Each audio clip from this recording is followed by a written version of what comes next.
కరీంనగర్ కార్పొరేషన్లో మున్సిపల్ ఎన్నికలు రసవత్తరంగా జరుగుతున్నాయి. ముఖ్యంగా ఇక్కడ కేంద్ర మంత్రి బండి సంజయ్ గారు ఇక్కడి నుంచే ప్రాతినిధ్యం వహించడంతో ఖచ్చితంగా ఈసారి కరీంనగర్ కార్పొరేషన్ని బీజేపీ తన జెండాను ఎగరవేయాలనేటువంటి ఒక కృత నిశ్చయంతో ఇక్కడ క్యాడర్ అంతా కూడా పనిచేస్తుంది. ముఖ్యంగా 61వ డివిజన్లో ఇక్కడ ముస్లిం మహిళా అభ్యర్థి బీజేపీ పార్టీ తరఫున పోటీ చేస్తున్నారు. ఇక్కడ బీజేపీ ఏ విధంగా పట్టు సాధించబోతుంది, గెలిచే అవకాశాలు ఎలా ఉన్నాయి, ముఖ్యంగా బీజేపీని అందరూ కూడా ఒక మతానికి సంబంధించినటువంటి పార్టీ అంటూ కూడా విమర్శిస్తుంటారు. కాబట్టి నేరుగా ఆమెతోనే మాట్లాడించేటువంటి ప్రయత్నం చేద్దాం. నమస్తే అండి, రిజ్వానా గారు అండి మీ పేరు? నమస్తే, నా పేరు రిజ్వానా. నేను 61 డివిజన్ కరీంనగర్ కశ్మీర్ గడ్డతో నిలబడ్డాను. బీజేపీ మతపరమైన పార్టీ అని అందరు చెప్తుంటారు, అదే కాదు, మనం అందరం ఒకటే అని చూపెట్టడానికే ఈ పార్టీలో వచ్చాము. మేము మొదటిసారి చాలా రోజుల నుంచి ఈ పార్టీలోనే ఉన్నాము. మొదటిసారి నిలబడ్డా. మతం గురించి మాకు సంబంధం లేదు, మనం అందరం ఒకటే అని చూపెట్టడానికే ఇందులో మేము నిలబడ్డాం. ఈ వార్డులో కాంగ్రెస్ పార్టీ కానీ లేదంటే ఎంఐఎం కానీ బీఆర్ఎస్ కానీ ఒకటే పార్టీ చెప్తుంది, ఇక్కడ ముస్లిం ఓట్లు మైనారిటీ ఓట్లు ఎక్కువ ఉన్నాయి, ఖచ్చితంగా గెలిచేది తామే అంటూ వాళ్ళు చెప్తున్నారు. అయితే బీజేపీ ఒక మతానికి సంబంధించిన పార్టీ కాబట్టి ముస్లిమ్స్ బీజేపీకి ఓటు వేయరని పదే పదే వాళ్ళ ప్రచారంలో చెప్తున్నారు. వాళ్ళకి మీరేమంటారు? లేదు, అది తప్పు ప్రచారం కాబట్టి అదే చూపెట్టడానికే మేము ఉన్నాము. వీళ్ళందరూ మన వాళ్ళే అని చూపెట్టడానికే ఈ మీటింగ్ కూడా మాది అదే చూపెట్టడానికి పెట్టింది. ముఖ్యంగా నేను గమనిస్తే ర్యాలీలో అంతా కూడా ఎక్కువ మంది ముస్లిం మహిళలే ఉన్నారు. జనరల్గా ముస్లిం మహిళలు బయటకు రావాలన్నా కూడా ఆలోచిస్తుంటారు. అలాంటిది ఇప్పుడు మీకోసం ఇంతమంది వచ్చారంటే దీన్ని ఏ విధంగా చూడాలండి? అది లేదు, అది మతం గురించి తప్పుగా ప్రచారం కాబట్టి చూపెట్టడానికే మేము బయటికి వచ్చినాం. ఈసారి ముస్లిం లేడీ ఉండాలి మన బీజేపీ తరఫున అని మేము ముందుకు వచ్చినాం. ఇక్కడ ఉన్నటువంటి కేంద్ర మంత్రి బండి సంజయ్ గారు, ఆయన కేంద్ర మంత్రిగా ఎన్నికయ్యారు, 2 సార్లు ఎంపీగా గెలిపించారు మీరే. సో ఇప్పుడు కార్పొరేషన్ ని ఒకవేళ బీజేపీ గెలిస్తే ఎలాంటి డెవలప్మెంట్ జరిగే అవకాశం? చాలా రోజుల నుంచి రైతు బజార్ పెండింగ్ లో ఉంది. 2 ఫ్లోర్లు వేస్తామని ఒకటే వేశారట. మళ్ళీ ఉన్నాయి కొన్ని పనులు ముందుకు తేవాలంటే అందరితో సాధ్యం కాదు. ఈసారి మేము వస్తే అన్ని చేస్తామని హామీతో నిలబడ్డాం. సో మీరు జనంలోకి వెళ్తున్నారు, ఓటర్లను అడుగుతున్నారు, బీజేపీకి ఓటేయండి, కమలం గుర్తుకు ఓటేయండి అని అడుగుతున్నారు. వాళ్ళ నుంచి ఎలాంటి రెస్పాన్స్ వస్తుంది? మీరు నేరుగా మహిళలతో కూడా మాట్లాడుతుంటారు కదా, ఇళ్లలోకి వెళ్తుంటారు కదా, పెద్దలు కానీ లేడీస్ కానీ ఏం చెప్తున్నారు? ఏం లేదు, అందరం సమానమే ఉన్నాం కాబట్టి మాకు ఇప్పటికి ఏం ఇబ్బంది లేదు. అందరు మంచి రెస్పాన్స్ ఇచ్చారు కాబట్టి మాకు అలాంటి ఏం లేదు. బయట వేరే బీఆర్ఎస్ పార్టీ కాంగ్రెస్ వాళ్ళు చెప్పుకుంటున్నారు అంతే తప్ప అలాంటిది ఏం లేదు. అది చూపెట్టడానికి అది నిజం అని చెప్పాలంటే మేము గెలవాలి, గెలిస్తేనే మాకు ఏ ప్లేస్ చూపెట్టగలుగుతాం మేము అందరం ఒకటే అని.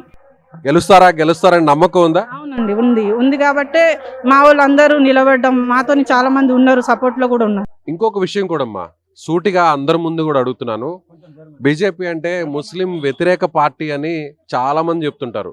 ఒక మహిళగా, ఒక గృహిణిగా మీరు చెప్పండి. అంటే రాజకీయాలను పక్కన పెట్టేద్దాం, మీరు బీజేపీని విమర్శించే వాళ్ళకి ఏం చెప్తారు? నాలెడ్జ్ లేని వాళ్ళు, చదువు లేని వాళ్ళే చెప్తారు ఇది నేషనల్ పార్టీ, ఉట్టిది కాదు. ఇండియన్ ముస్లిమ్స్ ఎప్పటి నుంచో ఉన్నారు, ఇప్పుడు ఏం కొత్త కాదు. మనం హిందువులు ముస్లిమ్స్లు అని వివాదం కూడా కొత్తది కాదు. ఎప్పటి నుంచో ఏళ్ళు ఎత్తి చెప్తారు, నడుస్తూనే ఉంటుంది.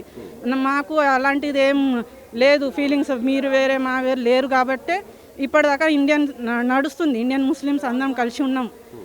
ఎవరు తప్పుడు ప్రచారం చేసినా బీజేపీ కాంగ్రెస్ వాళ్ళు సంబంధం లేదు మనకు.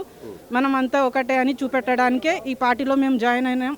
మాకు ఎలాంటి ప్రాబ్లం లేదు, ఇప్పటి వరకు మాకు ఎవరు విమర్శలు లేవు. అన్ని తప్పుడు ప్రచారం, ఎవరు వాళ్ళు గెలవడానికి ఎన్నెన్నో చెప్తూ ఉంటారు కాబట్టి ఇది ఒక విమర్శ మాకు అంతే. మాకు దాంతో ఏం సంబంధం లేదు, మాకు అంత ప్లస్ పాయింటే ఉంది ఇక్కడ. సో సంజయ్ గారి నుంచి, బండి సంజయ్ గారి నుంచి ఎలాంటి సపోర్ట్ ఉంది? మీరు గెలవడానికి కానీ క్యాడర్కి సపోర్ట్ కానీ ఎలాంటి రెస్పాన్స్ ఉంది? మేము ఇక్కడ 15 ఇయర్స్లో ఈ పార్టీ నుంచే ఉన్నాం కాబట్టి మాకు ఎన్నుకున్నారు. మాకు బయట అందరూ వేరే కులం వాళ్ళు ఉన్నా మాకు అందరితోనే సమానమే చూస్తున్నారు వాళ్ళు. బండి సంజయ్ గారి నుంచి ఎలాంటి సపోర్ట్ ఉంది? చాలా ఉంది. మాకు చూసే అన్నీ తెలుసుకొనే మాకు టికెట్ ఇచ్చారు కాబట్టి మేము ఆ నమ్మకంతోనే ఉన్నాం ఇక్కడ. సో మరికొంతమంది మైనార్టీ లీడర్స్ కూడా ఉన్నారు, వారితో మాట్లాడదాం. చాలా మంది మహిళలు వచ్చినారు, ముస్లిం మహిళలు అందరూ వచ్చినారు. అంటే ఇది ప్రచారంలో ఏదో చూపించాలనేటువంటి ప్రయత్నంలో భాగంగా వీళ్ళందరూ తీసుకొచ్చారా, లేదంటే నిజంగానే వీళ్ళందరూ కూడా స్వచ్ఛందంగా బయటకు వచ్చి ప్రచారం చేస్తున్నారు? వీళ్ళందరూ మనస్ఫూర్తిగా వచ్చారు. ఎందుకంటే కరీంనగర్ చరిత్రలో బీజేపీ క్యాండిడేట్ మైనారిటీల ముస్లిం ఒక మహిళ నిలబడ్డదంటే ఎంత సాహసం చేసి నిలబడ్డారంటే వీళ్ళంతా సపోర్ట్ ఉన్నది కాబట్టి వీళ్ళందరూ స్వచ్ఛందంగా వచ్చారు. ఈరోజు కరీంనగర్లో మొట్టమొదటిసారి బీజేపీ క్యాండిడేట్ ఒక మహిళ నిలబడ్డారు, రిజ్వానా గారు భారీ మెజారిటీతో 61 డివిజన్లో గెలవబోతున్నారు. ప్రజలందరి సపోర్ట్ ఉన్నది. ప్రధానంగా ఈ సమస్యల మీద బీజేపీకి సంబంధించినటువంటి పార్టీ నాయకులకు అవగాహన ఉందా? అలాగే కేంద్ర మంత్రిగా బండి సంజయ్ గారు ఉన్నారు. కార్పొరేషన్ని బీజేపీకి అప్పగిస్తే, గెలిపిస్తే ఎలాంటి డెవలప్మెంట్ జరుగుతుంది? ప్రధానంగా ఉన్న సమస్యల మీద ఎలాంటి పరిష్కారం దొరికే ఛాన్స్ ఉంటుంది? ప్రధానంగా 61 డివిజన్లో సమస్య ఏమున్నదంటే మన రైతు బజార్ కడతా అని 5 ఇయర్స్ నుంచి చెప్పారు.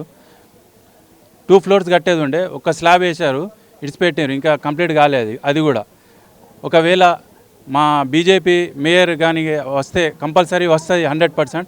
వచ్చినాక బండి సంజయ్ గారు, మన కేంద్ర మంత్రి గారు బండి సంజయ్ గారు కేంద్ర నిధులతోని, స్మార్ట్ సిటీ నిధులతోని ఈ మన 61 డివిజన్లో ఎక్కువ నిధులు తీసుకొచ్చి డెవలప్ చేస్తారని మాకు నమ్మకం ఉంది.